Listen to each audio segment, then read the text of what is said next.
Hello and welcome to another episode of The Recipients. Today I'm joined by the fabulous Heidi Le Paglia Reid, who is, fabulous human that is a legend in our movement and somebody I've had a great pleasure of knowing through Women with Disabilities Australia and other organisations over many years. Um, I'll tell you a little bit about Heidi to start with. Heidi has worked tirelessly to advocate for and represent the rights of autistic and disabled people and is currently working on Australia's first national autism strategy. Heidi has also led and contributed to numerous initiatives which aim to prevent violence against disabled women, including Our Watch's Changing the Landscape framework and Women with Disability Australia's Our Sight website, all of which are really important pieces of work that have contributed enormous things. Heidi is the recipient of the 2023 National Award for Disability Leadership for Rights Activism. This is a hotly contested award each year. We have so many fantastic rights activists in the disability community. The Rights Activism Award is awarded for somebody who has advanced the status of disabled people by using human rights mechanisms, including the Convention on the Rights of Persons with Disabilities, but there are others as well. So Heidi has not just used the CRPD, but probably several other rights mechanisms along the way, and we might hear a bit about that as we go. So welcome, Heidi. Congratulations. It's tremendous to be talking to you today. You too. Thank you for having me. It's it feels a bit surreal, I guess. I'm not sure that I would consider myself the best rights activist. But yeah, it's certainly appreciative. Well, I wonder what the best rights activist is. I mean, are any of us the best? What's the best anyway? Yeah. So it kind of leads in, doesn't it? I mean, how did you get into this? And what is rights activism? What constitutes that sort of work? Yeah, that's a good question. How did I get into it? I was talking to someone this morning about this. I have never really had the answer as to how I got into human rights activism or disability rights activism.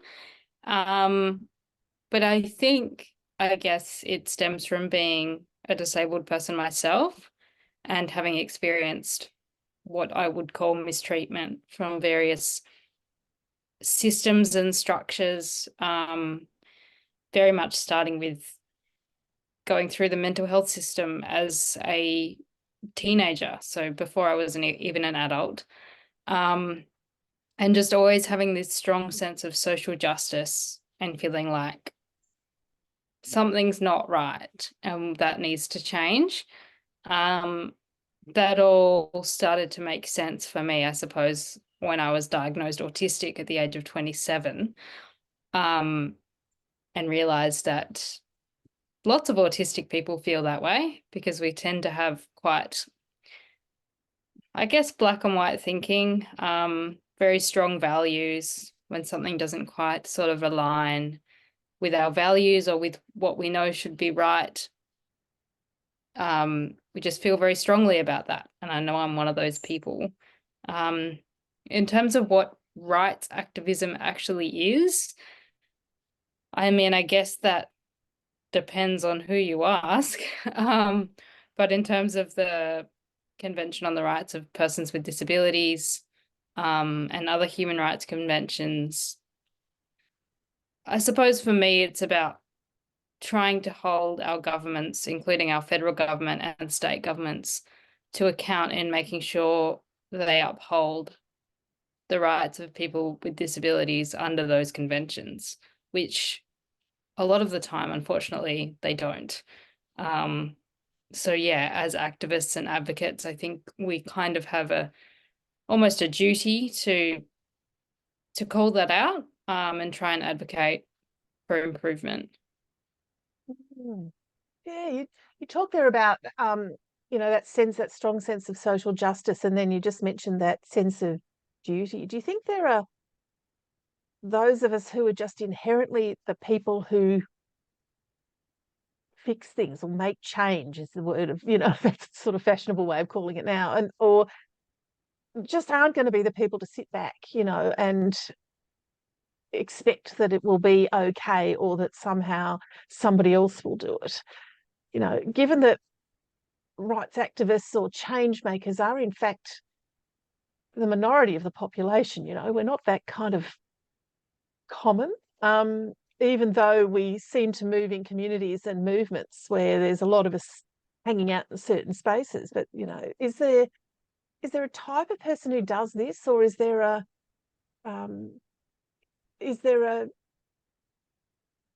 thing that sparks people off, or is it all of that? Is it I don't know. I'm answering my own question here, which is remarkably unprofessional of me. But have you observed any particular thread or commonality amongst the people you've come across in the various movements that you're part of,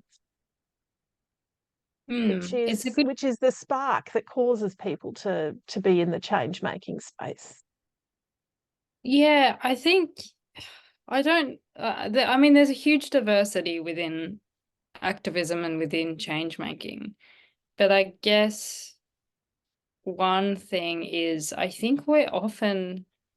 I don't want to label other people, but I know for me and the people I'm sort of closest to, it's often those of us who always felt we didn't quite fit in, or we had experienced mistreatment in some way, or we experienced disadvantage on the basis of something, whether you're disabled or First Nations or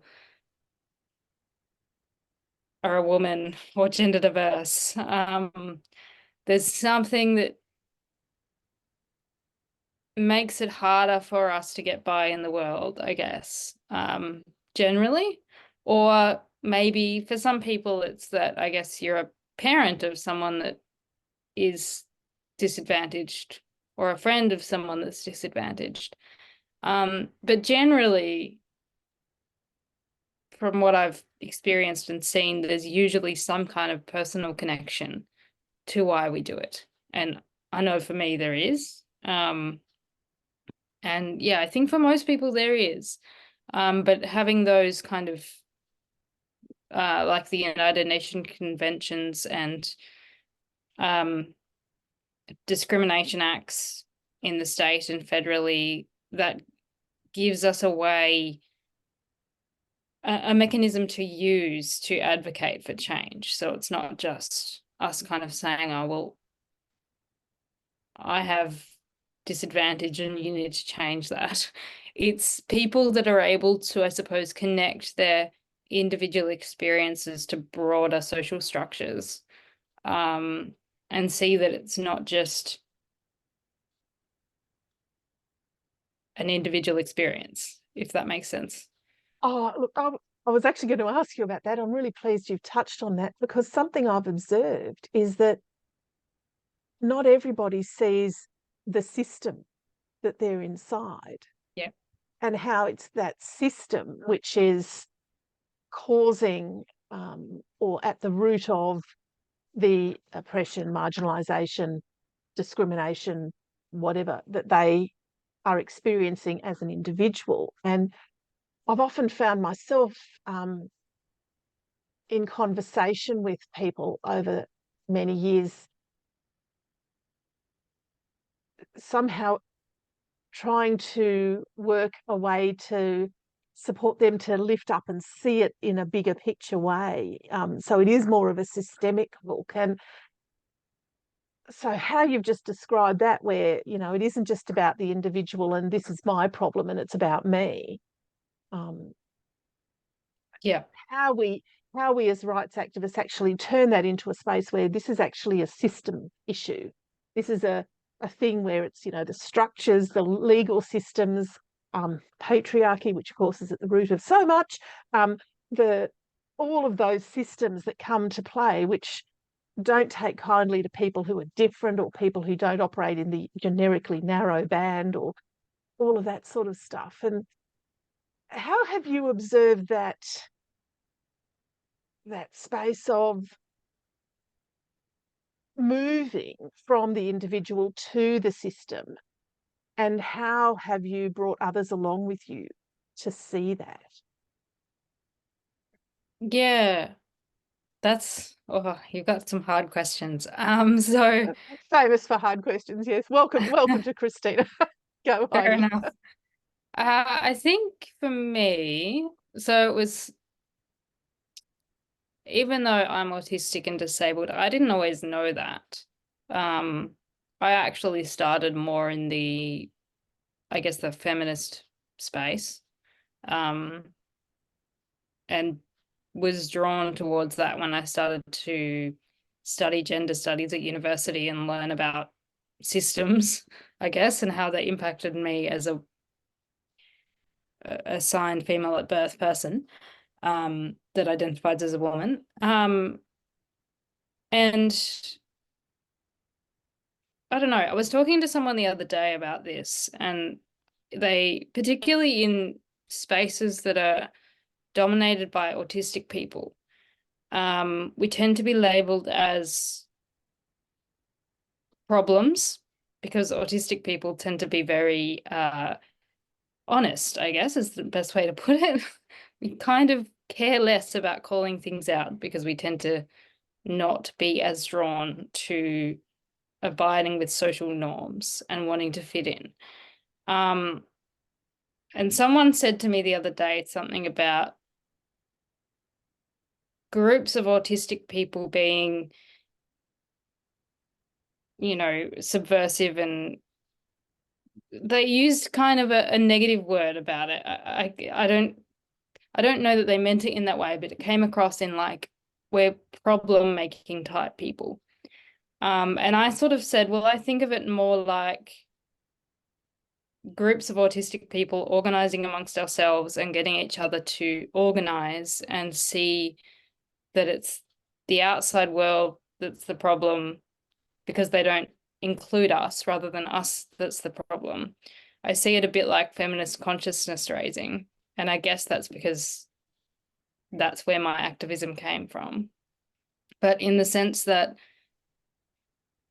I'm struggling to put my logic together, but I guess what I'm saying is I see that things change when we're able to teach each other that our experiences come from systems that don't include us, not from ourselves. And I think that does come from collective organizing, whether it be through feminist consciousness raising groups, which I know is a very white feminist term, and I don't necessarily use that often, but I think it's a good analogy, or whether it comes from groups of disability rights organizing. So for me, I got into disability rights because I started to connect with people in those spaces and started working in that space, and was then able to see the similarities in experience and then connect that to the broader structures. Because if everybody's having the same experience, then obviously it's not just me. But I don't think you really see that if you're isolated and you're not connected to those movements, which is sort of what, I don't know, it's kind of an interesting one because I guess the way in which our society works in a very capitalist, individualized way, where we all just kind of get on with our lives in our separate families and separate homes, doesn't really encourage that kind of organizing. So when it does happen, it's very meaningful, and can create a lot of change. But you're right that a lot of people don't have that opportunity and don't see those systems as a result of that. I don't know if I made any sense just then. I felt like I went on a tangent, but No, you did. And the thing I'm really, reflecting on as you talk there is, it's really lovely because I've found this very rarely in my experience. So it's really marvelous talking to you today about it. As I had a very similar thing. I actually grew up in the women's movement. We were women back then, and the that's where my activism started. And it was when Yeah. my disability turned up in my late 20s, a bit like you, that I then took my feminism across into the disability movement. And I've always observed that there's been, in some ways, a privilege of having a multi-movement presence, um, because you talked about the isolation, so it has a de-isolating effect, if that is even a word, but Yeah. also understanding that there's a certain amount of movement kind of um, um, personality. Movements have their own way of heaving and swaying and doing things, and the maturity of one movement is not the same stage as the maturity of another movement, and how those things have linked, and what happens, and observing my colleagues in the disability rights movement who have only been in the disability rights space, and understanding through that the privilege of having that women's movement or feminism starting point, and learning how to shift tactics, structures, ways of looking and being across into others. And so as you're Yeah. talking, I'm thinking those things, and finding that quite invigorating. And clearly we should have had a case of wine, and been somewhere a little more relaxed for this conversation, because it needs to go for some hours. Yes. So I'm having all of those thoughts at the same time. Is it? Yeah. So it is a really interesting space. Ah, we'll save that for another day. What are you working on right now, Heidi? What's the big deal? Um, oh, lots. But I've been very engrossed in the, I guess, the neurodivergent rights space. Hmm. Um, and right now I've been very focused on the fact that you might have seen on my social media, or maybe you didn't, which is completely fine. The federal government announced that they're funding $14.8 million into a pilot program called Inklings, which essentially aims to prevent babies from receiving an autism diagnosis. As someone that's very pro autistic identity and supporting children to identify as autistic if they are neurodivergent and And get the where's the support disability they need. pride? Disability pride, for heaven's sake. Yes, I've been very, very grumpy about this, Oh, making a lot of fuss about it in various spaces. And so have lots of other autistic people, to be fair. It's certainly not just me. But our governments aren't really listening. And I feel like I guess we do see this a little bit with certain movements. It's almost like we've seen the neurodiversity pride movement move significantly forward in recent years, where people are now even talking about neurodiversity, talking about autism, whereas I didn't see that a few years ago. And alongside that, there's almost like a backward movement where people are trying to take us back to no, we still need everybody to be normal. We don't care if these kids are different. They still need to fit into a normalized way of, normalized way of living. So we're going to introduce this program to make them more normal. And there mm. seems to be lots of people that are saying this is a good thing. But the other thing is it's also come at the same time or immediately after all of the discussion around the NDIS review, which I'm sure you've been following, where people had a lot to say about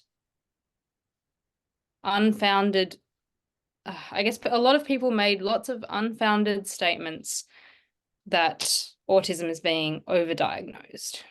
Mm. Um, so yeah, there's a lot going on in that space at the moment. Yeah. Oh, yes, I noticed some things going past that I've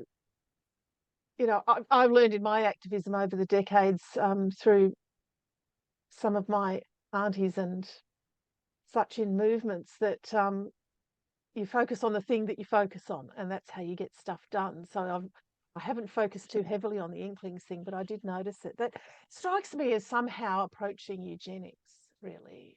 Oops, dare I say it aloud? That's, yeah, goodness me. It's interesting too, because we also know that there's a very gendered space in that. And Yes. the fact that there's, you know, one would expect to see this in other areas as well, because we also know with the NDIS that there's a very low number of women or women identifying folk who are actually receiving NDIS support. And so it would make sense that we're going to see blossoming numbers in certain areas where there have traditionally been or historically been low numbers of women or female apparent folk, because the medical system is so patriarchal and didn't actually spot us being part of it. So there's Yes. a whole bunch of, oh, dear me. Yes, so much to do. So much to do. What are some specific barriers or roadblocks that you've encountered in your work over the years? That stuff that, I mean, as disabled women, we find ourselves in a position where we don't get the same levels of support, which we've just touched on. But there's other things that happen to us, both individually and systemically, that keep us from participating or prevent us from doing our work, or are even outright deliberately placed in front of us as barriers. Have you experienced anything in that regard?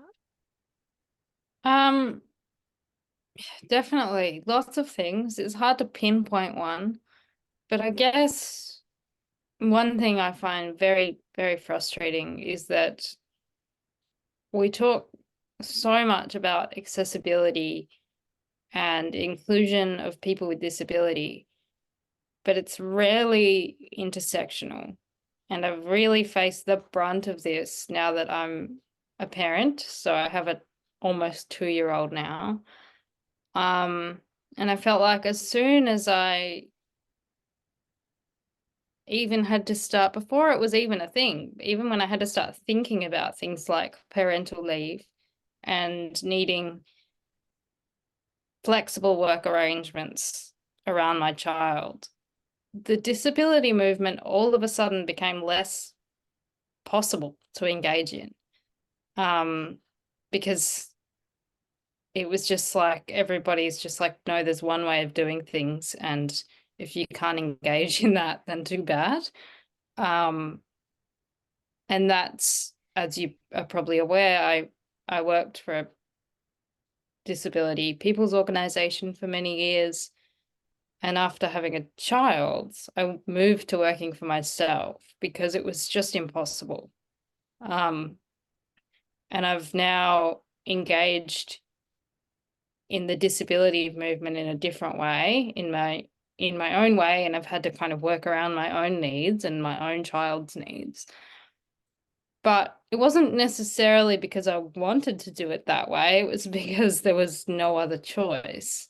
I just find that really poor when we talk so much about accessibility, but when it actually comes down to it, we still privilege this one way of being, which is very much, I don't want to be too stereotypical, but really, if you're a white disabled man who uses a wheelchair, then you're going to probably be all right. But if you're anything else, and I'm not just talking about parenting and being a woman, there's also different needs if you're First Nations or culturally diverse, or, have any kind of difference. It's not great. So yeah, a lack of intersectionality, I guess, is what I'm gonna summarize that as. I really value you raising that. I think we don't talk enough about how accessible or inclusive our movement is, or in fact the way that it is very gendered.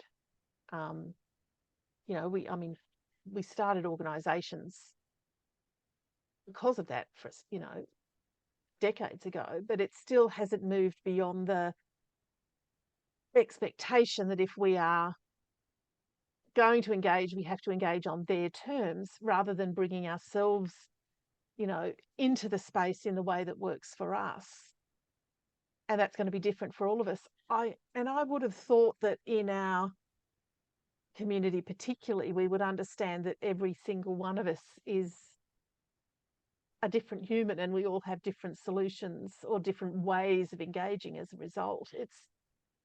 It is fascinating, isn't it? And it's something I've been really invigorated by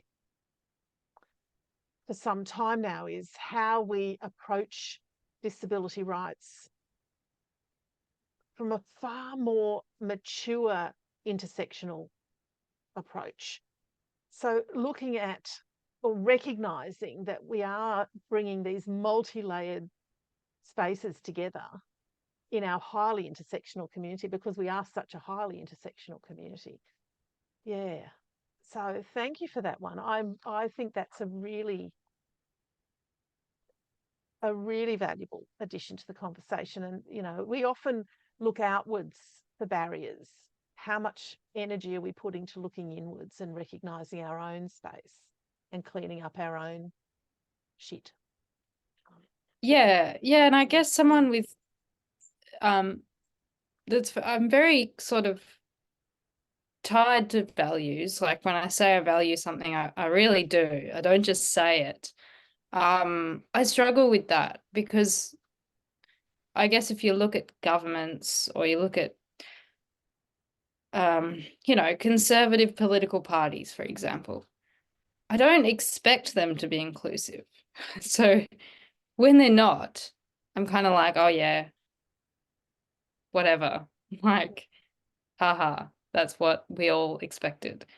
But when it's organizations and movements that claim to be inclusive and say, we stand for intersectionality and we stand for disability rights and accessibility, but then when it comes down to it, they're actually not, I really struggle with that because I'm like, but you said you were. So why are you not? But yeah, I don't really have the answer as to what we do about that, but there's certainly a lot that needs to change. If we had the answers, Heidi, I think we'd both be, far wealthier than we are, perhaps. Yeah. Maybe. Unfortunately, we don't. That aside, something I have valued is how we have pockets in our movement where we're able to have these, what I call forthright, these open conversations without judgment. And to me, there's something in that space which is about how we can all bring ourselves together to address common barriers. So, yeah. How do you think receiving this award, particularly the Rights Activism Award, is going to change your work or support your work? I mean, to be honest, I don't think it really changes my work necessarily, but it's certainly nice to be recognized and feel like the work is valued, especially when, particularly in what I do, I often feel like I'm that person on government committees or on community organizations that's continually calling things out, like calling out problems, calling out things that aren't accessible, saying they need to do better on co-designing with the community, and so on. And it's sometimes, last week I had several meetings of doing that back to back. And sometimes you just feel like, am I the problem? Like, is something else going on here that I'm not seeing? Does everyone just think I'm annoying? Oh, yes, they do. Yeah, I'm sure they do. Oh, yes, they do. Yeah.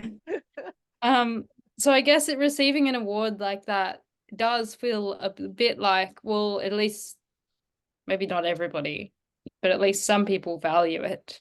And so there must be some value in what I'm doing. I'm not just, you know, one individual annoying person that no one likes. Although some people might think that. It It's it is challenging being the one who speaks up or is unafraid of speaking up. Um, I'm yes. I'm gonna I'm gonna flip that there too and ask though, in those settings, being nationally recognised as for your rights activism work. This is not just something that anyone is going to get. This is a serious recognition by your peers in the disability rights movement that you are somebody of consequence in this space. How might that adjust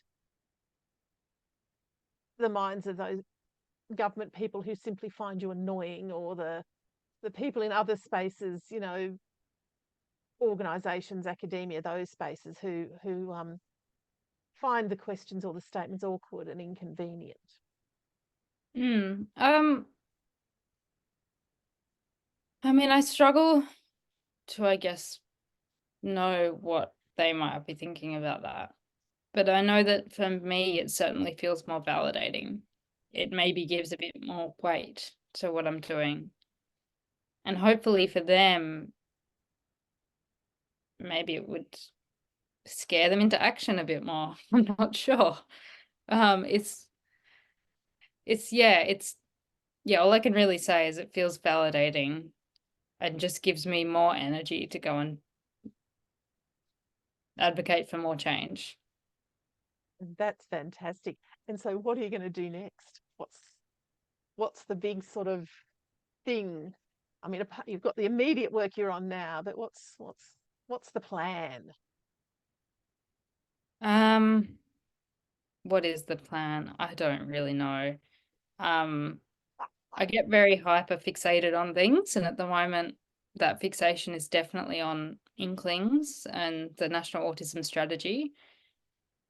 And I guess moving forwards, it's just about promoting alternatives. Like if we're pushing back against these researchers or medical professionals who want to kind of remove our differences, not diagnose us with autism, because apparently that's bad. Looking to promote more, in this case, neuroaffirming practices that embrace our identity and make society more inclusive. How we go about that specifically, I haven't quite worked that out, but who knows? It will come. It will come. I have a particular question that I always ask everyone as you know we come towards the end of our time together, and that is, who is a leader you admire and why? Oh, I struggle with that question. At the moment, I'm gonna say, hopefully she'll appreciate this.